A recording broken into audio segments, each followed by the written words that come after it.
Welcome back to the Freemouse MC, and we are today here with the Kawasaki KLE 500. And not any Kawasaki KLE 500, but most likely the most customized KLE in existence, because this bike is basically what happens if a Harley-Davidson Sportster meets a Kawasaki KLE. What an incredible build. But first of all, for the people who are interested in the KLE itself, let's talk a bit about the specs of the machine. The bike has a infamous liquid-cooled 499cc engine that has been put by Kawasaki into many different models, from the Kawasaki ER5, from the Kawasaki GPZ 500 and the Kawasaki EN 500. The engine is liquid-cooled, produces 48 horsepower and 45 Nm of torque, which back in the day was a bit underpowered in the lineup for a bike like this. But now, on the used market, this becomes a really interesting bike. The bike back then has been a bit in the middle of all things, with its 21-inch front wheel, 90/90/21 tires, and 130 80/17s in the rear. So the bike always was enduro focused, but at the same time street focused, and kind of was not performing on both ends of the spectrum. The stock tank was 15 liters with a range of between 150 and 200 kilometers, which is no real range to brag about. But now, as a fun bike on the used market, this motorcycle actually becomes quite interesting, especially considering how rideable the bike is in day-to-day life and what a fun bike it can be. And how much of a fun bike it is, we will see today, and also look at these crazy customizations that the owner of this machine, Atze, a friend of mine, has done.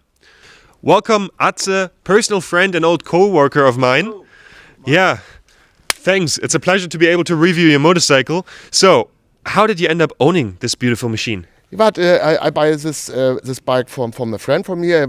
He spent a long time in his garage, and I have not enough bikes, but I like the enduro feeling, and my inspiration for I want to build up a bike from inspiration from Intruder, Mad Max, custom together. Yeah. Hold a long time for my inspiration. Yes, it's a very special thing. It must good drive. It must good feeling. It's like a feeling like when you drive it like a custom bike. Yeah, and you can go on country roads with a bike. The speed is okay. It's perfect for me. Yeah, it's truly your bike, and for the people who want to know, the bike stock comes with a seat height of 850 millimeters. This bike now has a custom snake leather seat with fake snake leather. No actual animals were hurt in the production of this. And this is how a man my size, for context, I'm 6'5" or 1.95 m, sits on this machine, and it's still the stock handlebars like you told me, and it feels pretty good and comfortable. And we will later still talk about how this contraption of an amazing motorcycle came to be, and all the little details, as Atze has put great detail work into. Just on the surface level, you see here a little drink bottle shaped like a hand grenade for forest work, an axe, and a little whiskey on the side. Remember, don't drink and drive. But what a great bike, and how the influences of chopper culture and Harley and then Intruder culture basically came on this bike, we will talk about later. But first, let's take it on a spin off the road and also on the road and see how this thing does.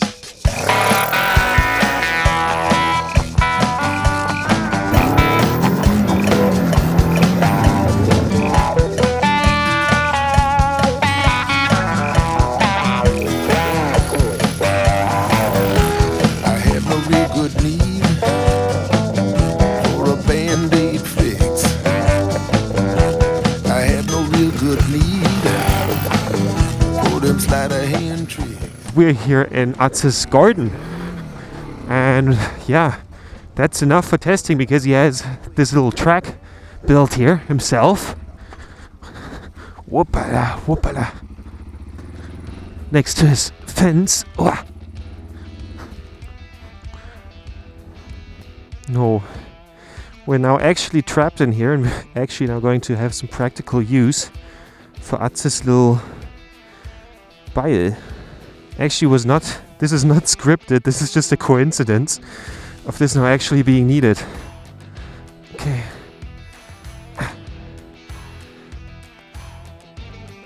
Good.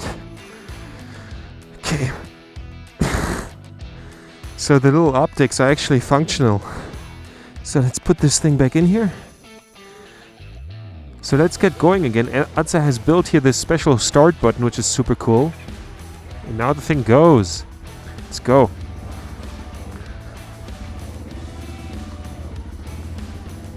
We're back to the path. We lost the path a bit. Here we go now. And locking up the rear wheel. Getting around the turn and... This motorcycle is actually tremendously fun here. Off the beaten path. Okay. And you can shift down so quickly, which is so nice. Like you can literally shift down through all the gears in like 2 seconds. Let's quickly turn around here to go into the other direction.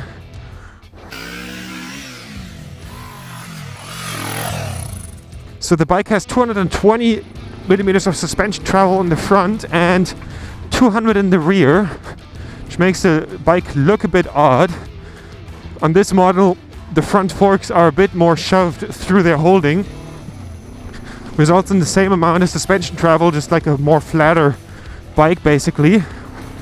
But even though you could wish for more ground clearance, as the ground clearance leaves you wishing for more, but the whole rest of it, small drift, is pretty fine. And especially for not the most intense rally stuff, but just like your everyday stuff. Like we earlier took the bike over some normal gravel roads, some wheel spin, and that all went super well. But also the 2-cylinder engine gives the bike more wheel spin, which is fun. It's not really effective though. It's fun, but if you want to get up a hill as effective as possible, it's not the nicest. But for driving, it's definitely nice. As you see, just me kicking out the rear wheel. The bike here on the single trails and in Atze's garden is just really fun. Whoopala! Here we can go through as well. Taking off the front part of the motorcycle is such a brilliant idea, as you're saving so much weight on that. And that looks pretty awesome. And here again through this turn, it's so nice that he has this little round track here.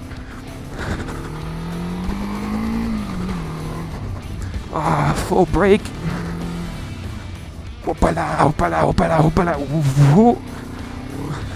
That's really fun. Like that's what this bike is mainly about. And with this tank that he has built on it, the KLE feels a lot more like a flat tracker than an enduro, which is so fun, honestly. This is the perfect fun bike, and that you can shift down so quickly, because at the end of the day, this motorcycle is sharing an engine with a race bike platform. Well, not race bike per se, but like a sporty motorcycle, like the GPZ 500, and that really shines through here. Whoopala!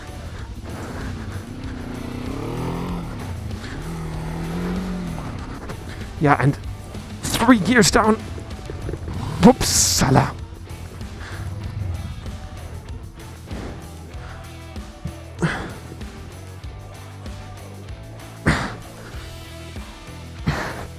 We just accidentally low-sided the bike, but it all looks fine. And even if you have some trouble with this motorcycle off-road, like falling on your ass like I just did, you can lift it very easily. As you can see, my hair is fully sweat through from having all the fun with this bike in the dirt and these warm clothes. But I gotta say, one thing that this bike is, first of all, is fun. If you now compare it to other machines could maybe outperform this when it comes to actual rally riding and really rough off-road. But how often are you going to actually do that? Because this bike has a relatively low ground clearance and so on, but at the end of the day, for someone who has beginner skill or who rides their motorcycle every once in a while, this is really fun, because all the pro moves you can do on it. You can slide the bike around, you can drift through turns and all that kind of stuff, which on a bigger bike with that has a little bit of a different ergonomics, that would be a lot more of a challenge. But with the Kawasaki KLE 500, that's no problem at all. Also with the really approachable power of 48 horsepower. Yeah, so All in all, really good for beginner-friendly riding and having a lot of fun. This bike is, first of all, fun. Let's see how it can perform on the road.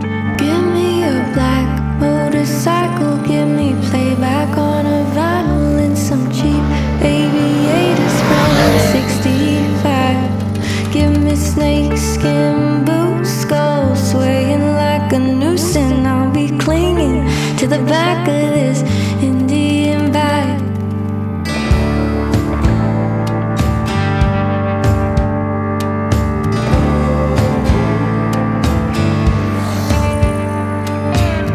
Brass rings in the center and a wind with a red sunset going down. There's no lines on a gravel road, riding where nobody goes, and I'm addicted to it. So we're now out here with the Kawasaki KLE on the open road, and so far I have to say it's quite a fun bike. The bike comes in stock with 205 kilos, and this bike now has over 20 kilos shed off with all the fairings being taken off of the bike, so it makes for quite a fun machine. Yeah, the brakes are relatively decent, especially compared to something like the big KLR. The front brake with the 2 pistons is very good, because compared to that, the KLR came with a 1 piston front brake, which is just ridiculous.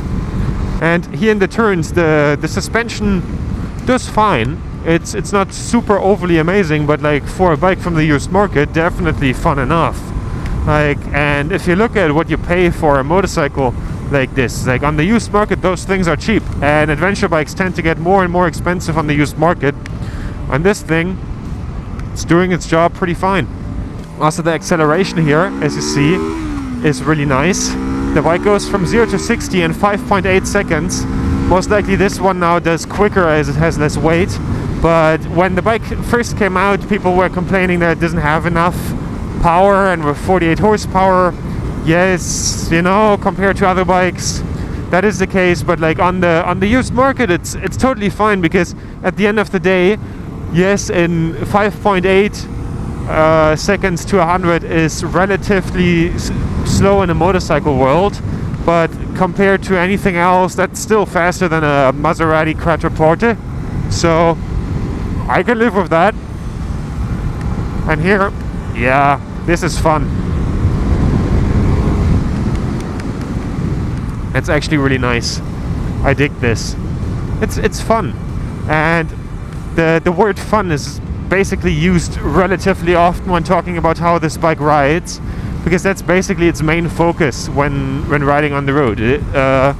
It does everything okay, but the package, after all, is just a blast to ride. You'll not outperform many motorcycles in many regards, but you will have a good time doing it. Definitely has here now a bit of a supermoto feel. And the way Atze set this bike up, he still has all the contact points with the bike are stock. Handlebar stock, foot peg stock, which is really nice because the bike is a custom motorcycle, but it feels like a stock KLE, apart from it being a bit quicker due to the reduced weight. So after now having spent the day on the Kawasaki KLE 500, let's get away from that bike for a moment and talk about this specific KLE, as this has been turned into quite an amazing scrambler. And like Atze earlier told us, he comes from chopper culture and rides a Suzuki Intruder, and you managed to put all that handwriting over this bike so nicely. With what have you done to the bike? What part have you used? Yes, you see it. It's from the Harley Davidson. It's a peanut tank. I buy it and fix another holder on the bike, special for this KLE, and a seat coming from a custom bike. I buy it for 20 years ago for another type, and I fix it up special for this KLE. You see the speed meter is from the shopper, and so I make long trips with my Intruder to Norway and so on, and I want not go to the ice deal. I want to go on the trip, and so I fix up here package holder from the GS 1200 BMW, cut something and fix it up on the KLE, and the saddlebag for day packs So I can make with this bike long trips. It's enough horsepower when you drive to Denmark, Norway, Sweden. You can only drive 90 kilometers. Special in Sweden, you have many country roads with stones and so. I love it, and so I can drive perfectly with this bike there. And this way, not the ride is not so high. I think we spoke about 15 kilos. It's the way only for the original things. Yeah, and so it's for me a perfect bike, and it's my heart inside. Yes. Yeah. From and also when all my bikes are built up, I must love it. Yes. Yeah. It's only a hobby, but it's fun, only fun. And so have you with it's many work, yes, but for a cheap price, you have a perfect bike. Yeah. And this motorcycle truly is a perfect bike, as it is insanely fun, and I love this approach of having a bike with some extra to it, the bike looking special, the bike looking cool, but the bike still being use focused in the sense of you can ride the bike off-road, you can lay the bike on its side off-road, and it still fits with the styling, and it's meant to be rough. Also, when it comes to the whole approach with like all the little parts of like your personality you put into it, with like the Mad Max riding right here and all the movie inspirations in it anyway. Yeah, it's so cool. And my inspiration. Yeah, and it really fits that look. And like you earlier said, you put a lot of heart into this machine. I love all the little details that Atze has put on this bike. Here in the front is Pirates of the Caribbean coin, and when you drive the bike, it feels like a hood ornament, like on a Rolls Royce. It's so nice. And also other stuff, like he has a little Batman wing, the Batman sign down here, and he transports these things through all of the bike. Like there's a winglet that is put horizontal on the front fender, and also the whole livery with the play cards of the Joker and the Joker's face being on the tank. And one thing where you really see how much you go into detail, everything on this bike is roadworthy, legal. Everything here has TÜV, except for the mirrors, because those mirrors have not been possible to get through TÜV, but it's so nice that they're still on the bike, as they finish the Batman-inspired look. As they, from its shape, they're basically like the Batman sign, and I think that is incredibly cool.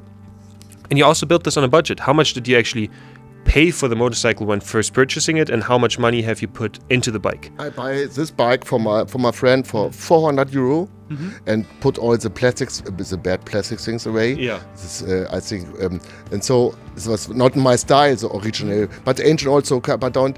And so I buy only, I think, the diesel tank. I buy it from a Harley Davidson dealer, used. Yeah. And this one coming on the we want to take it away.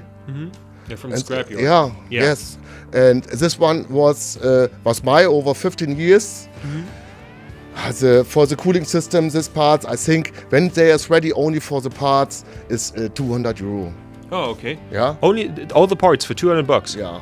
That's very, very impressive. So, minus the work, because Atze has put a lot of work into this machine, like all this, like getting this tank, like I don't think that everyone from the audience understands how much work it is to put a Harley Davidson tank onto a Kawasaki KLE, because this frame does not allow like a tank like that to just slip on, because the frame is shaped in a totally different way.